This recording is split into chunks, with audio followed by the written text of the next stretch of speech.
오늘 우리에게 주신 하나님 말씀은 사도행전 17장 16절에서 34절까지의 말씀인데요. 뒤에 너무 길어서 제가 23절까지만 읽도록 하겠습니다. 17장 16절에서 23절까지 교독하도록 하겠습니다. 제가 먼저 읽습니다. 바울이 아덴에서 그들을 기다리다가 그 성에 우상이 가득한 것을 보고 마음에 격분하여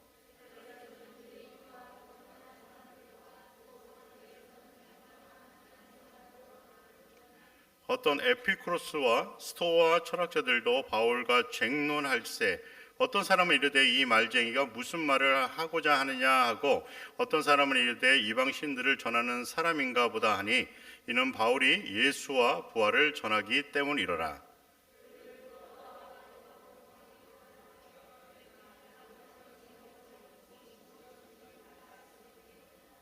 내가 어떤 이상한 것을 우리 귀에 들려주니 그 무슨 뜻인지 알고자 하노라 하니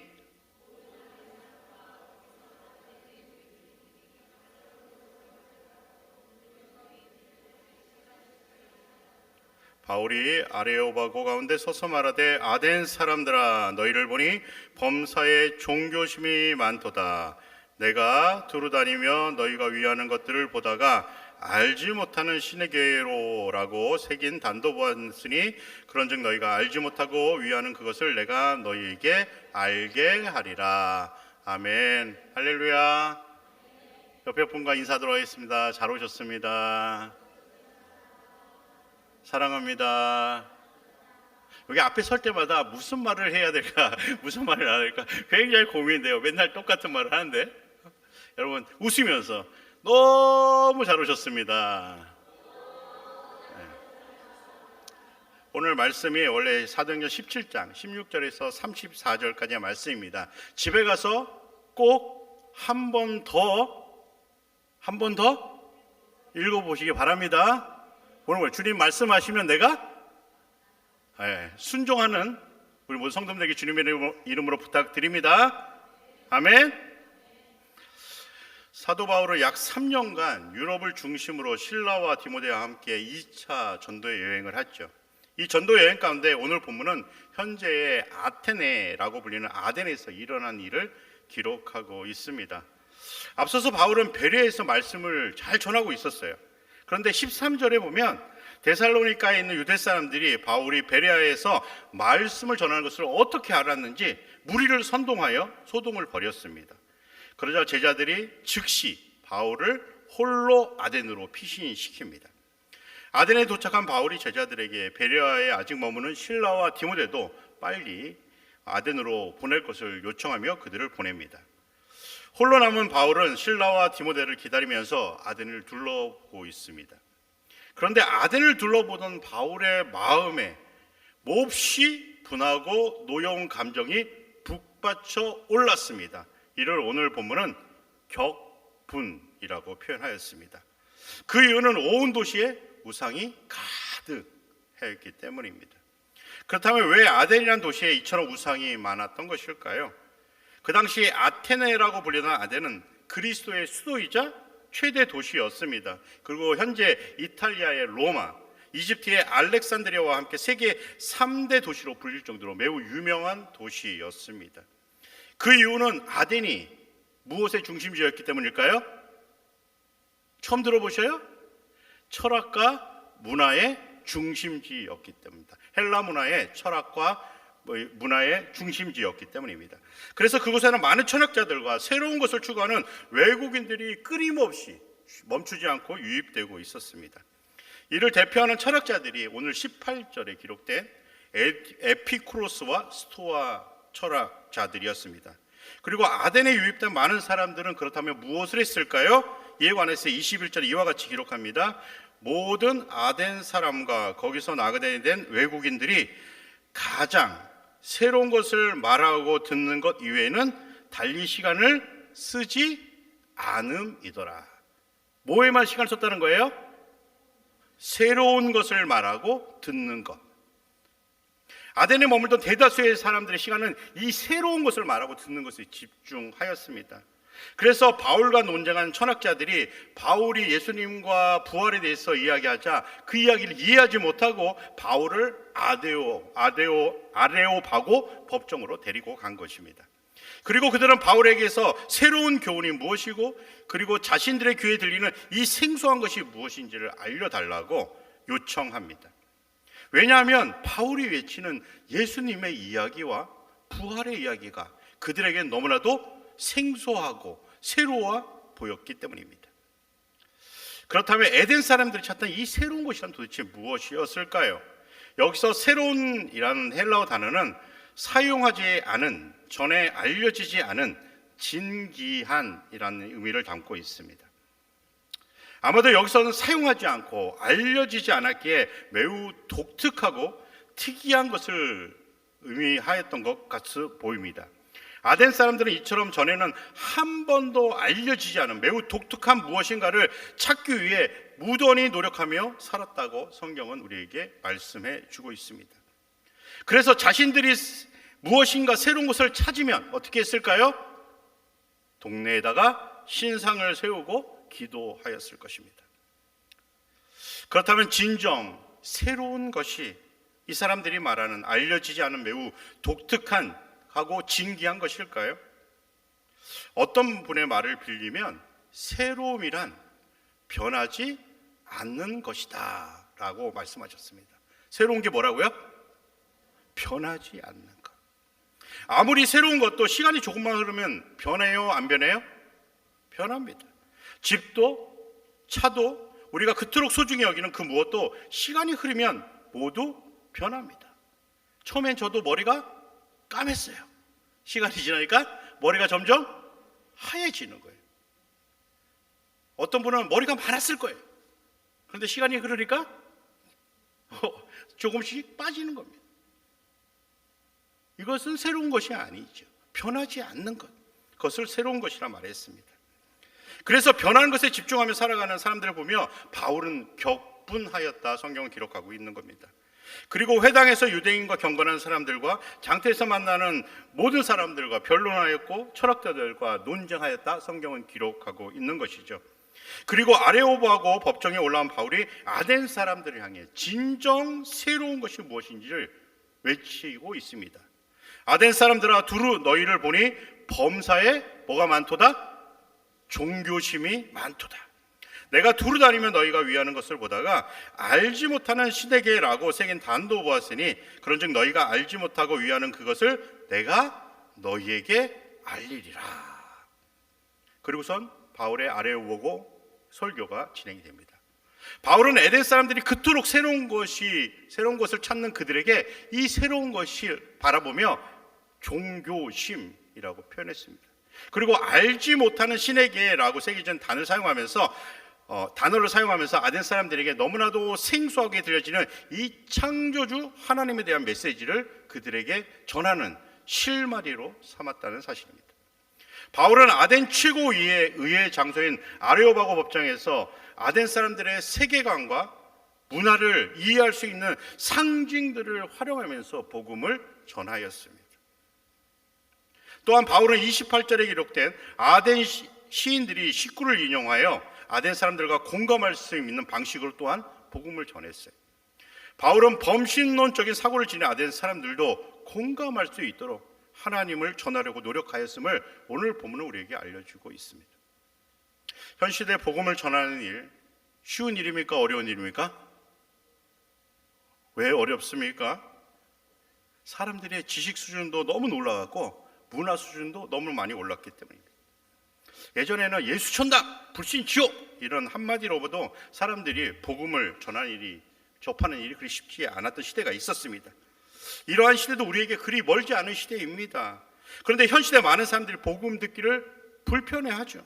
이러한 사람들에게 우리는 어떻게 복음을 전해야 하는 것일까요? 어떻게 해야 복음을 밀어내는 사람들에게 예수님과 부활의 이야기를 들려줄 수 있을까요? 저는 그 답을 바울이 아레오바고 법정에서 외치는 이 설교에서 찾아보려 합니다. 바울은 그들 마음 가까이 가려고 무던히 노력하는 모습을 보여주고 있습니다. 그리고 그들이 항상 볼 수 있는 부분을 사용하고 있고 그들이 사용하는 만들을 이용해서 복음을 전하였습니다. 우리도 사람들에게 복음을 전할 때 어떻게 다가가고 있습니까? 복음을 받아들여야 하는 사람이 무엇을 원하는지, 무엇을 생각하는지, 무엇을 바라보는지를 정확하게 이해하고 복음을 전하는 능력이 우리에게 필요하다는 사실이죠. 이 자리에 계신 분들에게 예수님을 설명하는 것 그리 어렵지 않습니다. 하지만 예수님을 전혀 모르고 예수님을 인정하지 않는 사람들에게 예수님을 전하는 일은 그리 쉬운 일이 아닙니다. 그렇다면 우리는 예수님을 알지 못하는 사람들에게 어떻게 예수님을 전해야 하는 것일까요? 저는 그 첫 번째로 우리 사람들의 마음을 듣는 훈련이 필요하다라고 생각합니다. 뭐가 필요하다고요? 듣는 훈련. 벨기에 출신의 아동작자인 안 예르보라는 분이 쓴 내 얘기를 들려주세요라는 동화책이 있습니다. 시중에 잘 팔지 않는 책이에요. 그 책에 부루라는 어린이가 나옵니다. 이 아이는 고양이를 잃어버린 슬픔에 빠져서 그 고양이를 찾기 위해서 길을 이렇게 떠납니다. 그리고 그 길 위에서 누군가를 만날 때마다 자신의 이 아픈 마음, 슬픈 마음을 계속해서 이야기합니다. 하지만 만나는 사람들이 부루의 이야기에 귀를 잘 기울이지 않습니다. 오히려 부루를 위한다는 명분으로 자신의 아픔 또는 다른 방법들을 이야기할 뿐이었습니다. 결국 부루는 자신의 마음을 나눌 상대를 찾지 못한 채 추운 북극까지 이르게 돼요. 바로 그때 북극에 개 한 마리가 나타납니다. 왜 북극에 개 한 마리가 나타나는지 모르겠지만 이 북극에 개 한 마리가 나타나요. 그리고 부루에게 그 슬픔에 관해 묻고 그의 이야기에 귀를 기울여줍니다. 부루는 자신의 이야기를 들어준 개에게 자신의 아픈 마음을 이야기하면서 이 책이 끝이 납니다. 작가는 이 책을 통해 남의 말을 귀 기울여 주의 깊게 듣는 일이 얼마나 중요한지를 우리에게 알려주고 있습니다. 이러한 모습을 우리는 흔히 뭐라고 부릅니까? 경청이라고 부릅니다. 아이들이 읽는 동화이지만 현대 사람들이 무엇을 읽고 살아가는지를 우리에게 알려주는 것입니다. 우리는 사람들의 이야기에 얼마나 경청하고 있습니까? 옆에 분을 보세요. 이야기를 잘 듣고 있습니까? 특별히 사랑하는 사람이 있다면 그래서 우리는 그 사람의 이야기에 더 경청하며 살아가야 하지 않을까요? 상대방의 이야기를 잘 들을 수 있어야 우리는 타인에게서 비로소 그들의 필요가 무엇인지를 발견할 수 있습니다. 그런데 우리의 약점 가운데 하나가 뭐예요? 앞서서 말씀드린 경청이 쉽지 않다는 것입니다. 그래서 이제 어떤 분은 현 시대를 향해서 소통의 부재라고 표현하기도 했습니다. 그 이유가 무엇입니까? 앞선 동화처럼 타인의 이야기에 귀를 기울이지 않고 오직 내 이야기만 쏟아내기 때문이죠. 물론 자신의 이야기가 맞고 타인의 이야기가 틀릴 수 있습니다. 그렇다 할지라도 우리가 무엇보다 진심으로 그 사람에게 복음을 전하고 싶다면 인내하며 들을 수 있는 훈련이 우리에게 필요하다는 사실이죠. 복음을 전할 사람을 만나 단 한마디도 하지 못할지라도 말입니다. 근데 머리로는 잘 이해하겠는데 타인의 이야기에 경청하는 일이 얼마나 어려운지 모릅니다. 저도 제 아이들의 이야기에 나름 귀를 기울이려고 무던히 노력합니다. 그런데 제 생각에 도저히 이해하기 힘든 부분이 발생하면 어떻게 할까요? 참다가 속에서 무엇인가 막 올라오면서 소리를 확 지르게 되더라고요. 단지 자녀들의 이야기일 뿐일까요? 여러분의 옆에 계신 분들이 있죠? 가장 옆에 계신 분들, 여기 옆에도 계시고 집에 옆에 계신 분들,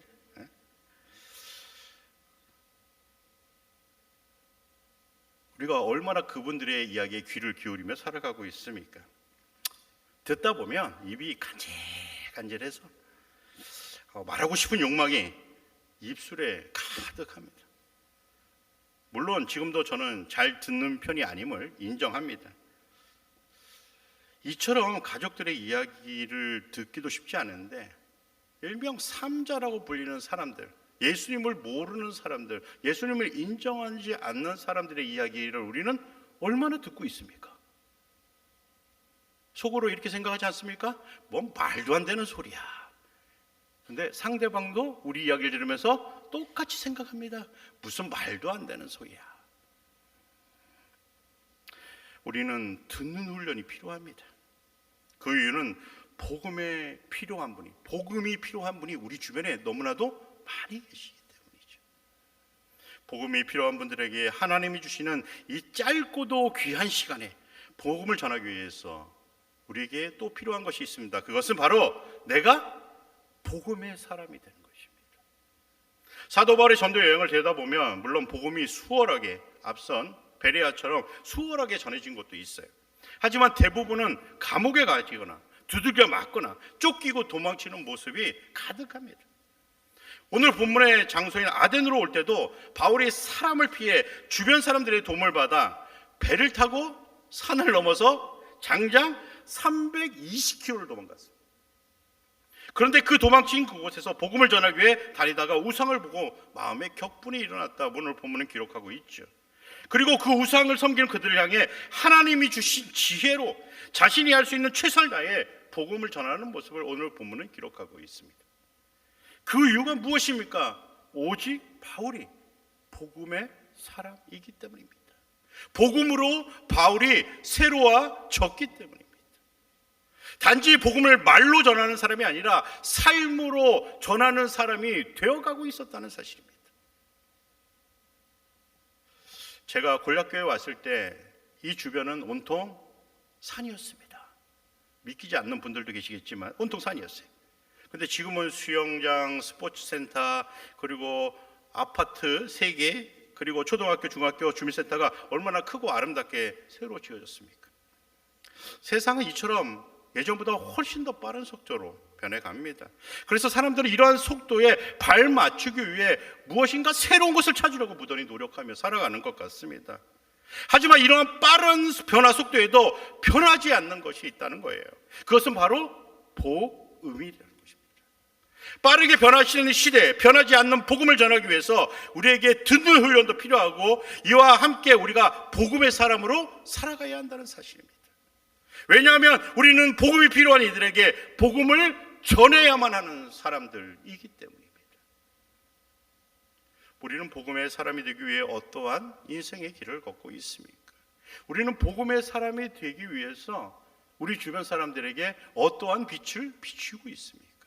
우리는 복음의 사람이 되기 위해서 우리 주변 사람들의 어떠한 향기를 흘려보내고 있습니까? 김용표 목사님의 다시 복음 앞에라는 찬양이 있습니다. 잠시 조용히 눈을 감고 찬양의 가사를 깊이 묵상해 보시기 바랍니다. 많은 이들 말하고 많은 이들 노래는 하지만 정작 가지 않는 길, 두려운 생각보다 많이 힘들고 험한 길보단 그저 말로만 가려기에 점점 멀어져만 가네 생명 주었던 그 길, 점점 이용하려 하네 내게 사랑 주었던 그 길, 다시 복음 앞에 내 영혼 선에 주님 만난 그때 나 다시 돌아가 주님께 예배드리며 다시 십자가의 길 걸으리. 현 시대 많은 사람이 왜 복음을 수용하지 않으려 할까요?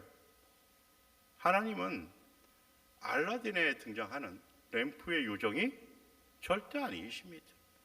그런데 적지 않은 복음의 사람이라고 불리는 사람들이 하나님을 마치 램프의 요정처럼 생각하며 살아갈 때가 너무나도 많이 있다는 사실이에요. 그래서 복음에서 점점 멀어져가고 그 복음을 자신의 유익을 위해 이용하려 한다는 사실입니다. 하나님은 우리에게 넘치게 주셨어요. 그 우리를 죽음의 땅에 버려두지 않으시기 위해 독생자 예수 그리스도를 우리에게 보내주셨습니다. 그리고 우리를 구원하시기 위해 십자가를 지시고 돌아가셨고 사흘 만에 부활하셨습니다. 그리고 지금도 하나님 우편에서 우리를 위해 중보하고 계십니다. 이처럼 하나님은 우리를 위해 부족함 없이 넘치게 주셨습니다. 그런데 우리는 세상이 말하는 새로운 것을 향해 말만 앞세운 채 하나님에게서 예수님에게서 점점 멀어져만 가고 있는 것은 아닐까요?